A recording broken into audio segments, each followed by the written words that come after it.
Double engine అని మాట్లాడుతుంటే దాని గురించి మనం మాట మాత్రంగానన్నా నిరసన చెప్పకపోతే, ప్రజలకు తెలియజెప్పకపోతే ఇది సరికాదు అధ్యక్ష. ఒక రకంగా చెప్పాలంటే కేంద్రం మీరు మాకు ఓట్లు వేస్తేనే పైసలు ఇస్తాం లేకపోతే ఇయ్యం అని చెప్పినట్టే అధ్యక్ష, ఒక రకంగా బ్లాక్మెయిల్ చేయడం ఇది.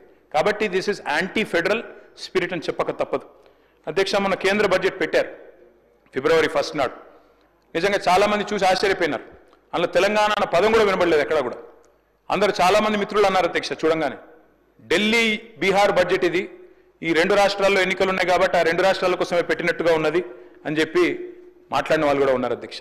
అధ్యక్ష వాస్తవం ఏమంటే పార్లమెంట్ ఎన్నికల్లో మా పార్టీ పోటీ చేసింది అధ్యక్ష. మాకు సీట్లు రాలేదు, మాకు ఒక్క సీటు కూడా రాలేదు, అన్ని సీట్లు ఓడిపోయాం. చాలామంది సంకలు గుద్దుకున్నారు, సంబరపడ్డారు. బీఆర్ఎస్కు 0-0-0 గుండు 0 అని మాట్లాడారు అధ్యక్ష. కరెక్టే అధ్యక్ష, మాకు సీట్లు రాలేదు.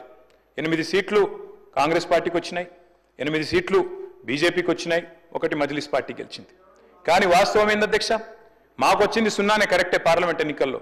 కానీ తెలంగాణకు వచ్చింది ఏంటి అధ్యక్ష ఈ బడ్జెట్లో, కేంద్ర బడ్జెట్లో గుండు 0.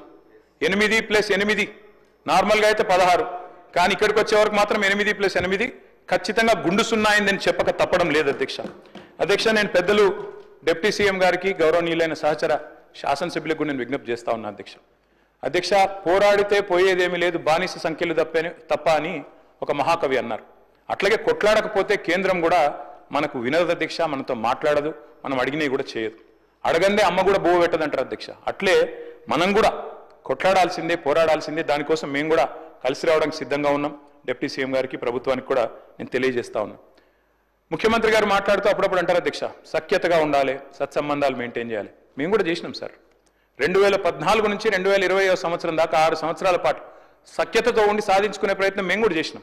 ఆనాడు మేము కూడా మిషన్ భగీరథ అని ప్రారంభోత్సవం పెట్టి బ్రహ్మాండమైన కార్యక్రమం చేసి పెద్దలు ప్రధానమంత్రి గారిని ఆహ్వానించి వారి చేతుల మీదుగానే ముఖ్యమంత్రి గారి నియోజకవర్గం గజ్వేల్లో మీటింగ్ పెట్టి బహిరంగ సభ పెట్టి మరీ ఆహ్వానించి సఖ్యతతో సత్సంబంధాలు మెయింటైన్ చేస్తూనే 6 సంవత్సరాల పాటు పిలిచి ఆహ్వానించాం అధ్యక్ష.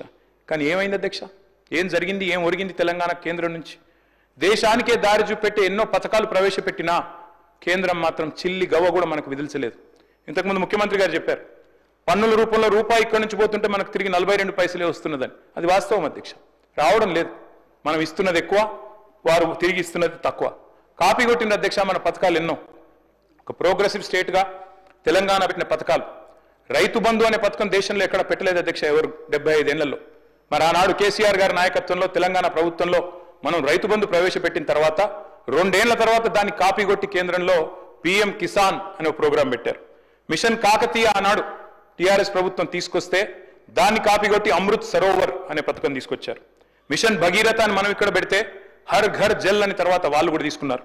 ఆ తర్వాత TS ఐపాస్ అని మనం ఇక్కడ తెస్తే సింగిల్ విండో అని దాన్ని కాపీ కొట్టి అక్కడ తెచ్చుకున్నారు. అభ్యంతరం ఏం లేదు. Imitation is the best form of flattery sir. తప్పకుండా మనం మంచి పనులు చేస్తున్నాం కాబట్టే వాళ్ళకు కూడా నచ్చి అనుకరించారు అనుకోవచ్చు అధ్యక్ష. కానీ బాధ ఎక్కడ అనిపిస్తుంది అంటే ఇవన్నీ అనుకరిస్తారు, మన బాటలో నడుస్తారు, మన డబ్బులు పన్నుల రూపంలో తీసుకుంటారు.